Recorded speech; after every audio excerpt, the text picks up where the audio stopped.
В эфире якутского телевидения снова звучат обвинения в адрес республиканского руководства.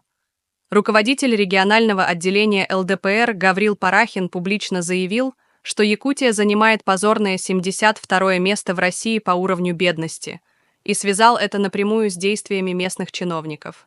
Сегодня россиянин в нашей многонациональной стране не должен быть бедным. Мы говорим про нашу республику, если мы коснемся, то это, естественно, проблема номер один, потому что 72-е место в 2023 году, да, среди всех регионов, более 80, мы, конечно же, это очень такой, назовем, негативный показатель для нашей республики, для нашего руководства, для наших министерств, которые, как мне кажется, сегодня, может быть, скорее всего, не дорабатывают или неправильно относятся к тем жителям, которые сегодня здесь живут в нашей многонациональной республике.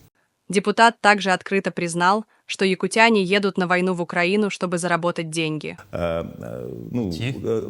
Прямо зашкаливает кадровый голод, понимаете? Я сегодня приехал с СВО, вот буквально совсем недавно, с новых территорий, да, там ездил с гуманитарной помощью. Я встречался в госпиталях, встречался на территориях с нашими подразделениями, где наши уважаемые наши земляки, и не только, и спрашивал проблему, почему, как они оказались. Основная эта часть из них — содержать семью. Не хватало денег для того, чтобы, то есть здесь, находясь в Якутске, они не могли найти достойную работу по специальности и уходят туда, чтобы там получать ту выплату, которая им положена, закрывая вопрос трудоустройства, потому что они как бы не нашли себя здесь, или нашли, но этого все равно не хватало. И это самая страшная проблема. И эти люди сегодня, там находясь, теряют же и себя, естественно, когда теряют, или получая ранения, они потом могут быть нетрудоспособны. Заявление выглядит как протест, особенно в контексте выступления депутата Ил-Тумеена Александра Иванова.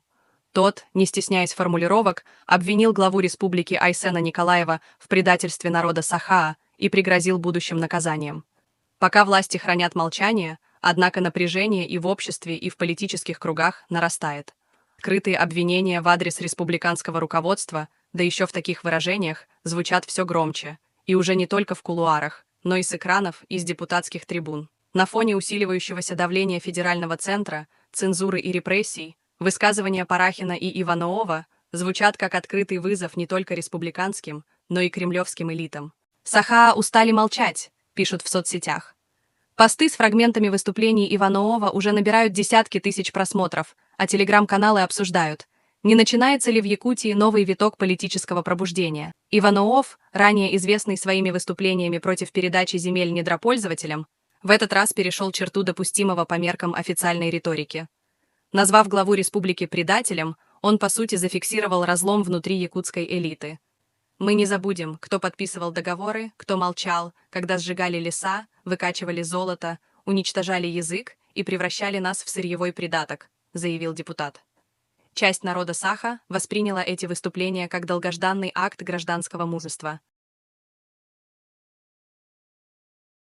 Символ патриотической помощи и лицо волонтерского движения в Якутии оказался в наручниках. Айлан Винокуров, глава штаба «Мы вместе», лидер движения «Якутия с тобой», директор Центра «Патриот», задержан по подозрению в мошенничестве с государственными грантами. Вчера прошли обыски на его предприятиях. Как стало известно, вместе с Винокуровым задержаны еще несколько человек. Дело касается многомиллионных грантов, и поводом стал тендер на более чем 7 миллионов рублей, организованный под пафосное открытие Центра «Патриот» с светомузыкальным шоу и гастрономическим сопровождением. Когда Республика Сахаа на 72-м месте в России по уровню бедности, а молодые Сахаа гибнут в Украине ради выплат, чиновный волонтер устраивает банкет за миллионы. Вот она, логика лояльности. Айлан – фигура системная. В 2023 году сам Айсен Николаев вручил ему знак отличия «Гражданская доблесть». Тогда Винокуров еще собирал гуманитарку для СВО и декларировал преданность традиционным ценностям.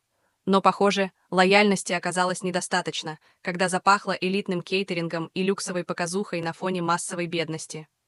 Парадокс ситуации в том, что человек, строивший карьеру на помощи фронту, пал жертвой той самой системы, чью риторику активно поддерживал. Идеология лопается, когда сталкивается с бюджетными потоками. Примечательно, что это не первый скандал с руководителями патриотического волонтерства. В 2024 году бывший глава того же штаба «Мы вместе» Аил Джулурха сбежал в США, прихватив круглую сумму собранных средств. Его след простыл, а уголовное дело до сих пор официально не возбуждено. Якутск снова превратился в Венецию.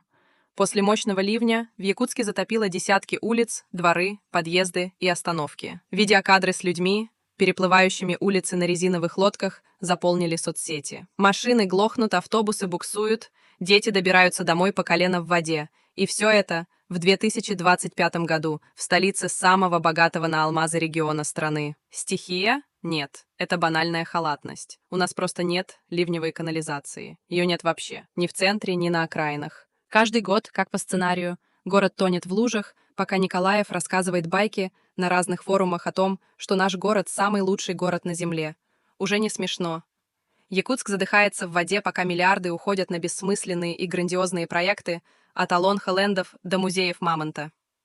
Ливневку в Якутске обещают с 90-х, деньги находили, но как-то все утекало, видимо, тоже по этим улицам, пишут в Телеграм. На фоне регулярных наводнений власти продолжают отделываться общими фразами про сложные погодные условия и непредвиденные осадки. Хотя, очевидно, это не погода виновата, а отсутствие элементарной инфраструктуры и политической воли. Так что якутяне достают лодки и резиновые сапоги и по старинке добираются до дома. Жители республики Саха снова бьют тревогу. В селе Алдан местный житель снял видео, как мутные грязные потоки смываются прямо в реку Турукан. Приток одной из главных артерий региона – реки Алдан. За всем этим стоят китайские рабочие очередной золотодобывающей компании. Сегодня 27 июня 2025 год. Вот что у нас с Туруканом идет. Видно, прорвало отстойники. Китайцы прошляпили их в очередной раз. Вот. Вот такая вода. Все это размыто. Вот здесь тоже вода шла ночью, видимо.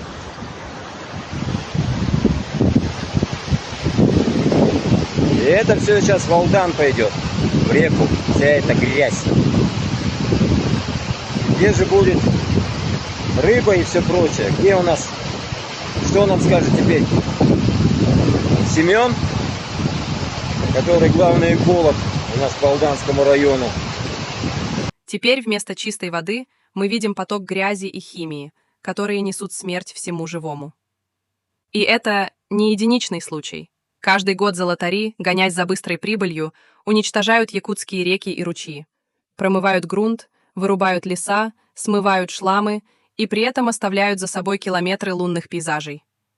Местные жители вынуждены снимать видео и выкладывать крики о помощи в соцсети, потому что иначе нельзя. Руководство республики их не слышит, а золотодобытчики в это время продолжают травить реки, уничтожать природу и делать вид, что так и должно быть. Пока местные жители вынуждены снимать видео и выкладывать крики о помощи в соцсети, золотодобытчики продолжают травить реки, уничтожать природу и делать вид, что так и должно быть.